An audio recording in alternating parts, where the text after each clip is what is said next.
Hey guys, welcome back to my channel. Thank you so much for tuning in on today.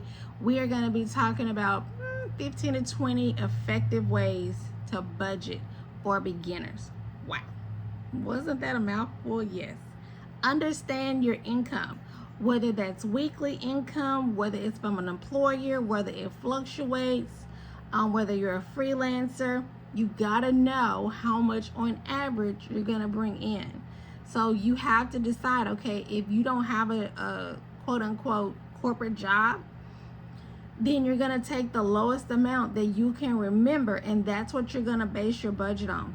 Low key, that's what you want to do anyway. That way you can have extra money for fun, gifts, holidays, vacations, savings, but we'll get into that in a few minutes, okay? Track your expenses at least for a month so you can identify where your money is going. Because if not, you'll have an idea in your head, but once you either see an app or you have receipts in your purse, then you'll know for certain where exactly your money is going. Because let me tell you, I was tracking my money in my head, but I knew that all my money was leaving, but I couldn't figure out where it was going. And at that time, I didn't have an Amazon addiction. And I spent it all on eating out. Crazy. Like crazy. So you definitely want to track it. And then once I tracked the amount, I was blown away.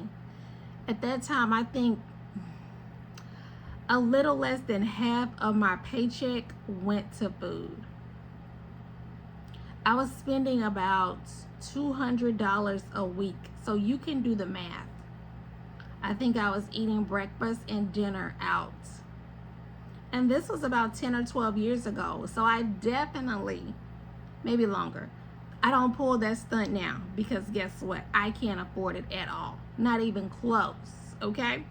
But I'll get back on track. Set clear financial goals. So you want to define what your short-term goals are and how short, and your long-term goals. And that's how long. Like, is it long-term for 1 year? Is it long-term for like when you're retired? So you definitely want to be specific, but just start. You'll figure it out along the way. Create a simple budget method, one that's going to work for you. And you're like, girl, I'm just starting. I got it. So are you an app girly or are you pen and paper girly? You got to first start there. And how to figure it out? Try both.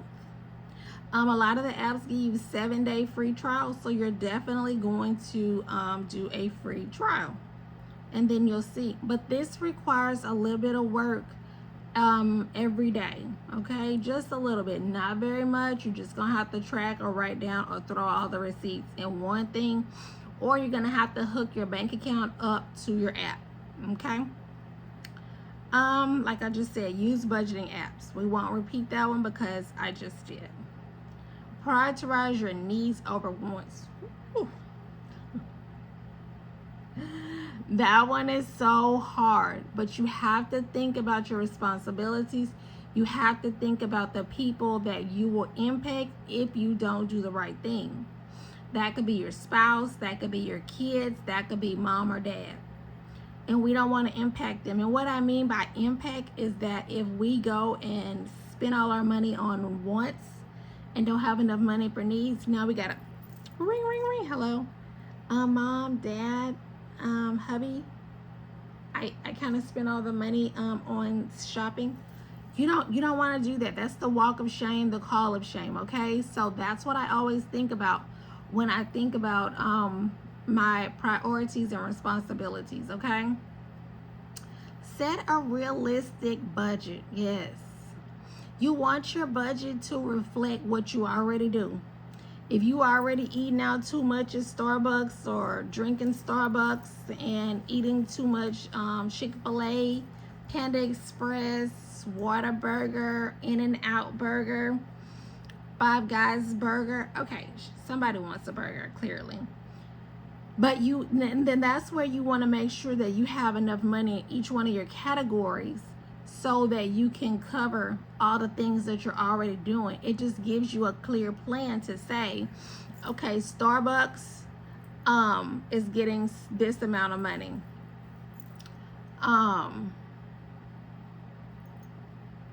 Panda Express is getting this amount of money.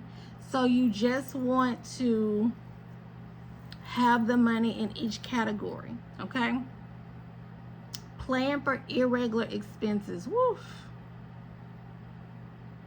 I don't know if we call subscriptions irregular because you don't know when they're gonna hit, but definitely irregular. I would say that's almost an emergency, but let me see what my notes say. Car maintenance, insurance, yeah, things like that. Okay, but you can definitely find out what those due dates are and we can make those regular. Review and adjust accordingly. That's why I said if you do just a little bit every day, then it will help you. Because if you review not every day, but just a little bit each day, then you can see where you need to adjust accordingly. Limit credit card use. Yes. It's a good rule of thumb / best practice to just use your credit cards for emergencies, but you can use your credit cards, for emergencies. But if you lose your job or your hours got cut that week, hey, I understand. Okay, I definitely truly understand. Life just lives, and it happens to all of us. Okay, create an emergency fund. Yeah, because like I was saying earlier, if you create an emergency fund and you've got 6 months in there, at least 5, hell, even 3, it can definitely help you when life starts to happen, because you don't want to make that call of shame. You do not. You feel like crap when you have to call someone and be at their mercy and see, if they're going to be able to help you out. Then you have to wait and see how long it's going to take for them to help you out. So you just don't know. Meal plan. Yeah. That's very good for budgeting.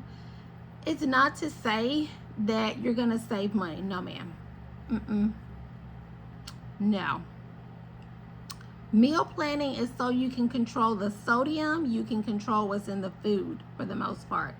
Because I don't know about you, but if you eat out, you are going to, if you eat out every day, then I'm not going to jinx anybody, but eventually over the long term, things will happen. Okay, I'm a witness. So just be mindful of that. I definitely only, eat at home. I may twice a month, maybe eat out. Maybe just once. But the customer service is just not there. I'm a little old school, so I'm used to, someone ironing their clothes, tucking their shirts in, smiling, happy to be at work, ensuring that my condiments are in the bag, the straws in the bag, napkins. Like now, these things are luxuries. They don't fold the bag over like they used to and smile and hand it to you, So I may go to a fancy restaurant, yeah, because I know that they work off tips, so my service is gonna be good. But fast food, no. I have to worry about if my order's correct. I have to worry about just too many things, Sorry about that little rant. Set up savings goals. We kind of talked about that earlier, so I won't go back into that one. But I am going to go into this one. Cut the unnecessary subscriptions. If you are Team Apple all day, then you have under subscriptions, you can see what you have.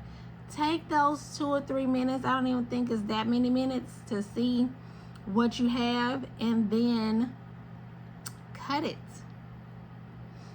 Shop smart. That means to shop when the sales ad come out. Typically it comes out on Wednesday, kind of give you a preview and you can see what's going on, and then you can kind of base your meals around what's on sale, because I know that's exactly what I'm doing.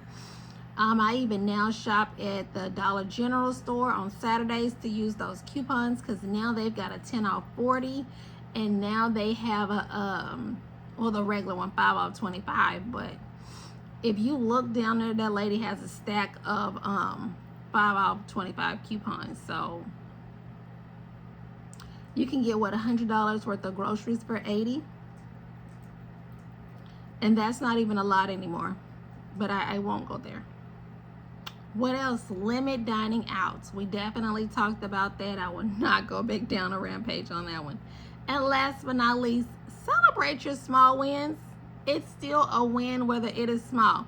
A bunch of small wins will add up to a big win, and that's what we're doing, okay? Make sure you leave me some comments, subscribe, click the notification bell, and I will see you in the next one. Bye.